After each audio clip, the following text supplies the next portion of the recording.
Philadelphia Imana iratsinda.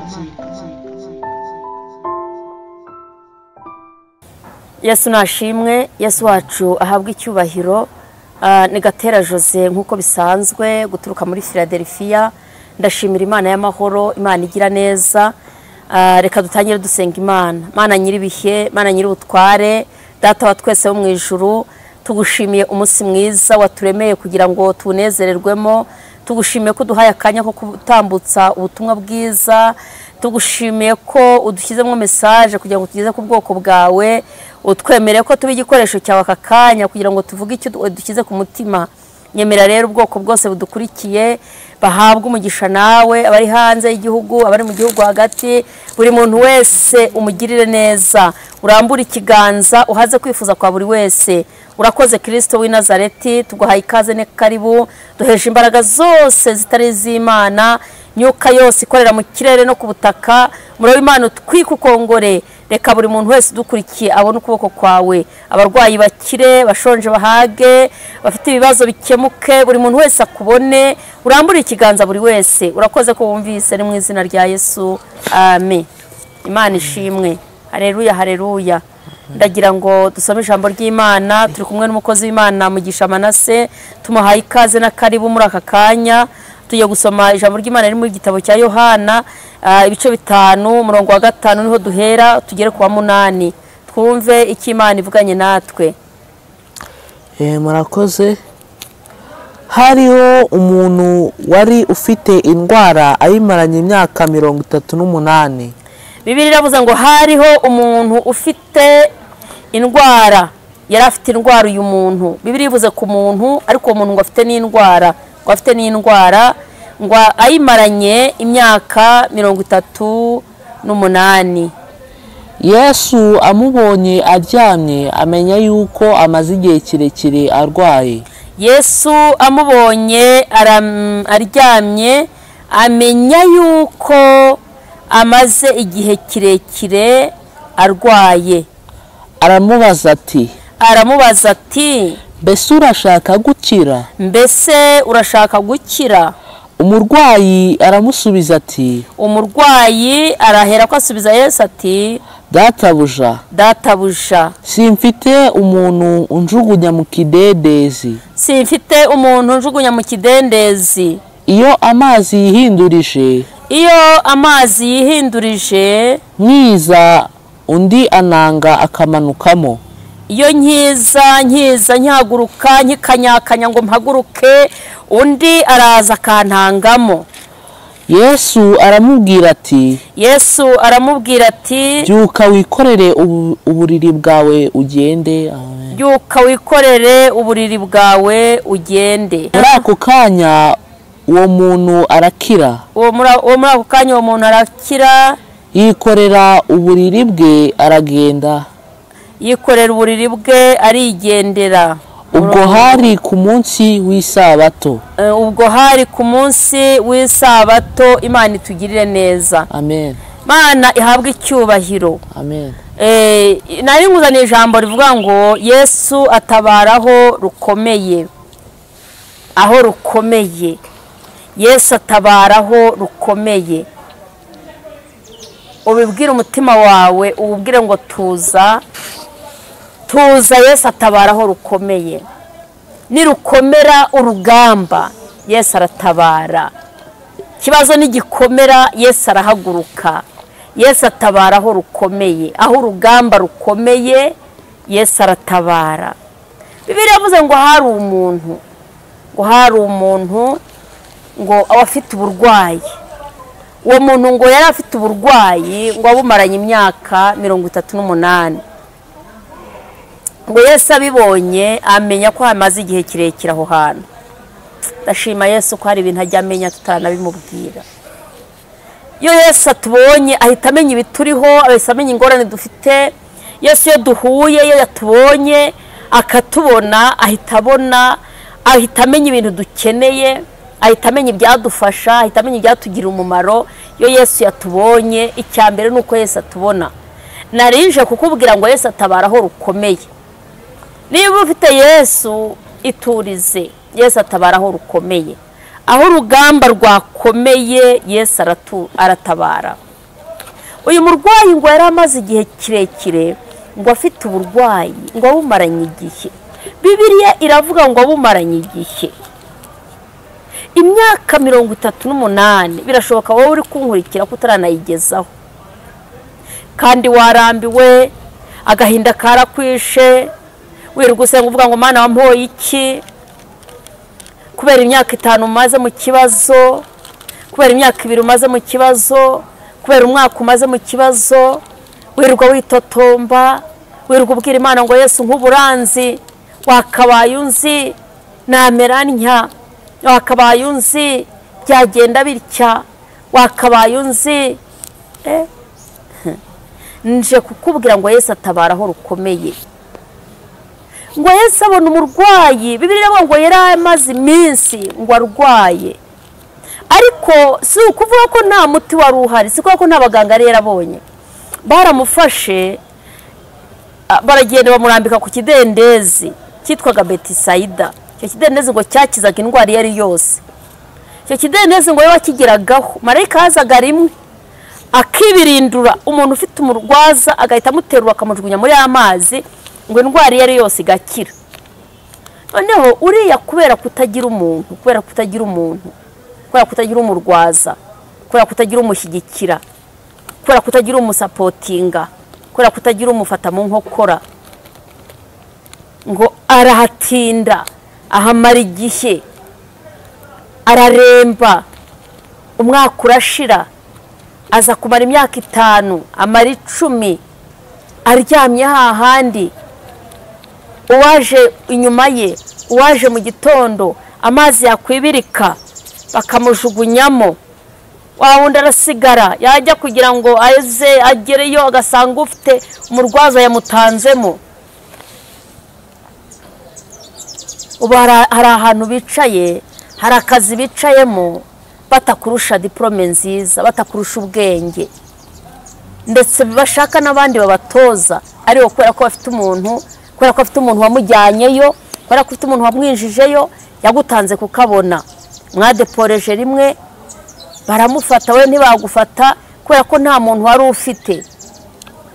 Ubu hari umuntu washyingiwe kubera ko yarambagijwe, yabonye umuranga, ko batari ko kwa runaka haba umukobwa muzima, haba umukobwa wubaha Imana, haba umukobwa w'umukirisitu, bityo bigatuma umusore avuga ati okay, ntubundi singira umwanya wo kujya kurambagiza, simbanza abantu, bwari wowe umushimiye, reka giyeho nta bindi, ubu ngiye gupanga ubukwe. Kwe buraba barakurambagiza, ariko ufite umuntu wakuranze, kubera ko wari ufite umuntu muturanyi wawe utamurusha kubaha Imana, ariko wowe wabonye abakuvuga neza, we ntiyabonye abamuvuga, aracyahari. Urumva abantu benshi bagenda bagira ibibazo kubera kutagira abantu babashyigikira, kutagira abantu bavugira, kutagira abantu basobanura, ntibazi kwisobanura, ariko bagatinda mu kibazo. Uyu nawe ngo niko yari ameze, hanyuma ngo ariko ngo Yesu arahagera. Yesu arahagera, uhamagare Yesu ahagere, bwire Yesu akugereho. Uyu munsi ndumva ashaka ko Yesu ahagera, akamenya igihe umaze. Ngo Yesu ahageze ngo amenya yuko atinze ku gidendezi. Nawe hari ahantu utinze, hari ahantu umaze igihe uhagaze, hari ahantu umaze igihe usenga, hari ibintu umaze igihe uririra, hari ahantu utinze, mbese hari ahantu utinze, ariko Yesu nahagera ikibazo cyawe kirakemuka. Ntiwongera kwiyiriza ubusa, ntiwongera gusenga, ntiwongera kuvuza induru, ahubwo urahaguruka aho wigendere, urahaguruka muri icyo kibazo, urahaguruka muri ibyo bitaro, urahaguruka aho hantu, urahaguruka muri izo nzangano, urahaguruka muri ubwo bukode, urahaguruka muri ubwo bupfu. Imana ikugirire neza. Nje kukubwira ngo Yesu atabara aho rukomeye. Rwari rukomeye urugamba, cyari ikigeragezo gikomeye, ariko kubera ko Yesu yahahuye nawe, uyu muntu yagiriwe amahirwe yo ko Yesu ahagera akabimenya, yagiriwe amahirwe y'uko Yesu ahagera. Yari atarahagera muri iyo myaka yose, ntago biri twerekaho igihe Yesu igeze amubona akamwihorera.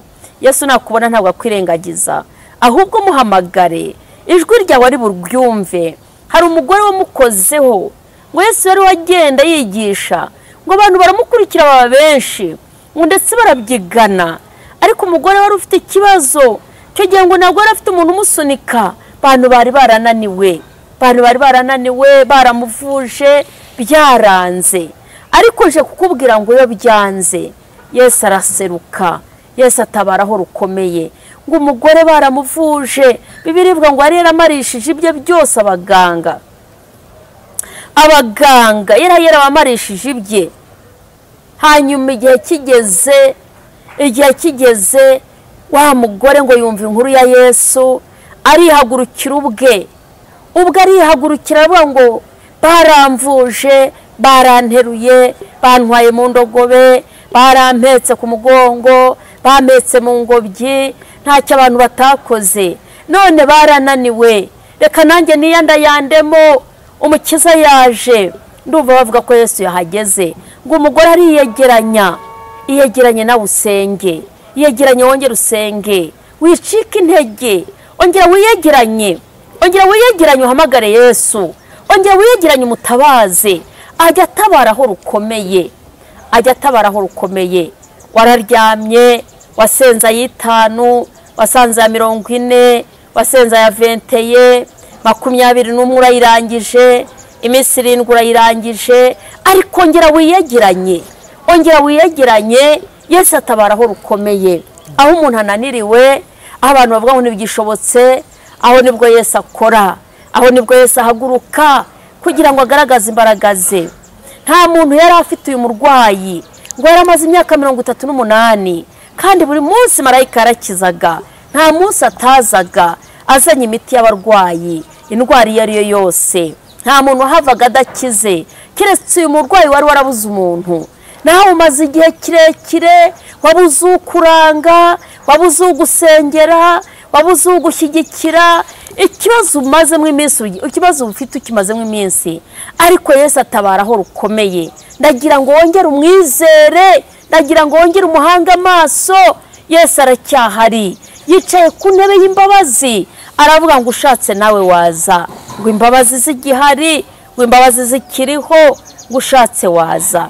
Mwene data, warunaniwe, warucogoye, wumvaga wabivamo, wumvaga wajya mu bapfumu, wumvaga wajya gushaka imiti y'ikinyarwanda, ibyihorere, imiti y'igishenzi niko bayita, yihorere. Oya, Yesu atabaraho rukomeye. Barakubwira ngo uriya muntu ngo nubwo atanga imiti arasenga, oya, wagerayo ugasanga ibyo akora binyuranyije n'ubushake bw'Imana. Yesu atabaraho rukomeye, ajya agira imiti mu biganza bye. Ururimi rwe rurarema, ururimi rwe rurakiza, kanwa ke kavamo umuti. Izere Yesu Kristo. Ngo aramubonye, arabimenya, amukubisa amaso. Uyu murwayi yajyaga ajya guhaguruka, yakwiyegeranya agiye guhaguruka, ngo akiza. Bibiliya ivuze ngo undi akamutangamo, ntamugirire imbabazi, ntavuge ngo uyu nguyu yahamaze igihe, ntavuge ngo uyu nguyu yahamaze imyaka 10, ntavuge ngo hamaze 30. Ntibimureba, we yirwanagaho.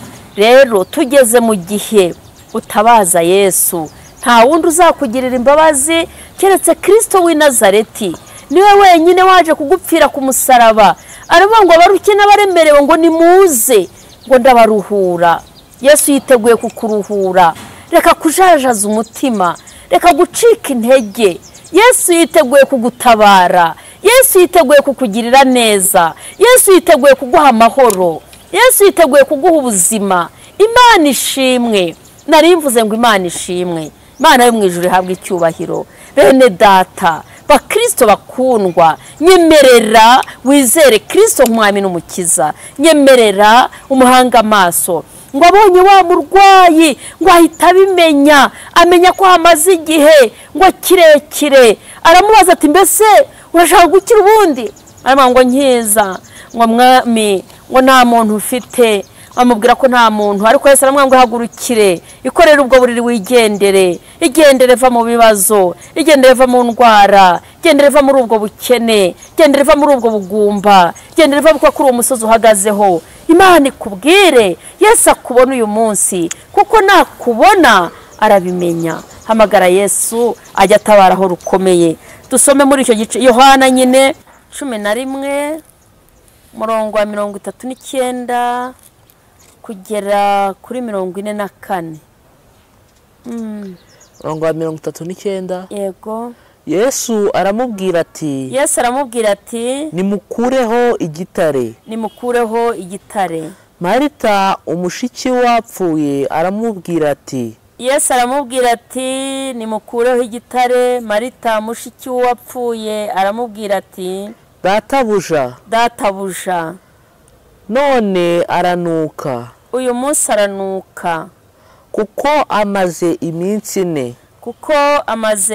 4. Yesu aramubwira ati sinakubwiye nti niwizera uri bubone ubwiza bw'Imana. Sinakubwiye Marita yuko niwizera uri bubone ubwiza bw'Imana. Nuko bakuraho igitare. Yesu arararama aravuga ati Data ndagushimiye kuko unyumvise. Ubwanjye narinzi yuko unyumva iteka. Ariko mbivugiye kubw'abantu bangose. Ariko mbitewe n'aba bantu bangose ngo bizere yuko ari wowe wantumye. Amaze kuvuga ibyo arangurura ijwi rirenga ati Lazaro sohoka. Wari upfuye arasohoka. Azingazingiwe n'imyenda amaguru n'amaboko.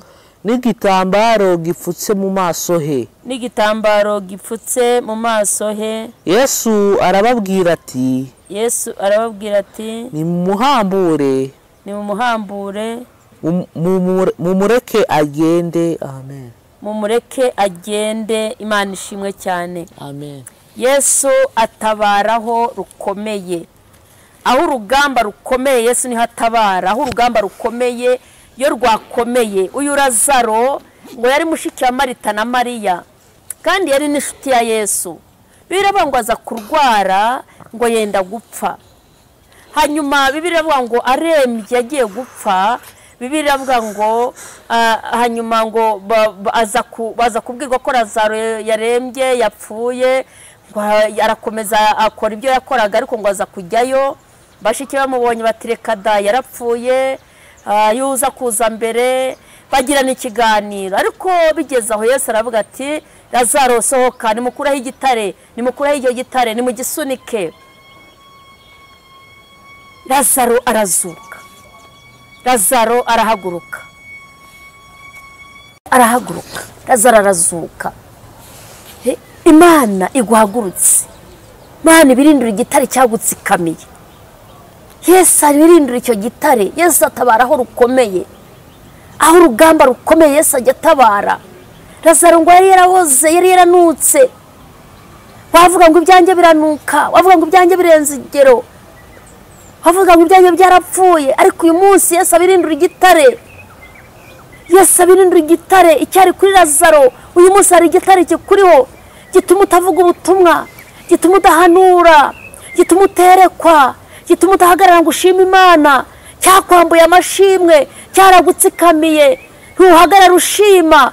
Ariko Imana ibirindura igitare cy'uburwayi, igitare cy'ubugumba, cyakokamye, watinze gushaka, cyo ni igitare kikwegamyeho. Imana ikibirindure. Yesu abane nawe. Reka gusengera Imana. Mana Data wa twese, hari igitare kiri ku bwoko bwawe, kiri kuri uyu murwayi uri kwa muganga, kiri kuri uyu murwayi uri mu rugo.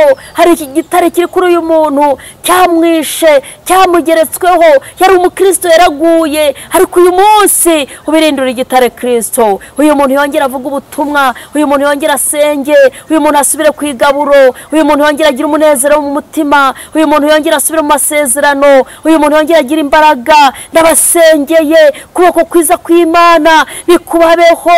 Birindura igitare mana hari Lazaro wapfuye uyu munsi mana umuzure nongera asubire mu nzu yawe yari umukristo yaraguye ongera umuzure ibibazo byaramutsikamiye ntambara yahuye nazo yabuze uwamushyigikira yabuze umuntu ariko kubera kutabara aho rukomeye umwiyereke urakoze Yesu urakoze nyaguhora ku ngoma urakoze data wa twese uyu muntu umwiyereke uyu muntu umwigaragarize uyu muntu mana ntagira umuntu umuvugira ntagira umuntu umutera inkunga ntagira umuntu umushyigikira nawe umufashe Yesu kubera kutabara aho rukomeye wongere witamurure urakoze kuje hari Lazaro uzuye hari umuntu ukweho igitare hari umuntu ukijije amaso hari umuntu ukijije ubuhumyi hari umuntu ukijije amakuba hari umuntu ukijije kanseri hari umuntu ukijije ibere ry'iburyo hari umuntu utabaye hari umuntu ukijije umutima hari umuntu ubirindura igitare muri aya masaha izina ryawe rihabwa icyubahiro ndagushimye kubikoze hari umuntu ushubije mu gakiza hari umuntu ushubije mu gakiza hari umuntu ushubije mu gakiza urakoze kubikoze izina ryawe rihabwa icyubahiro ni mu izina rya Yesu amen Imana y'amahoro ibaha umugisha ni Gatera Jose nkuko nababwiye guturuka muri Philadelphia telefone ni 0788 50 98 944 Imana y'amahoro ibaha umugisha amen Philadelphia Imana iratsinda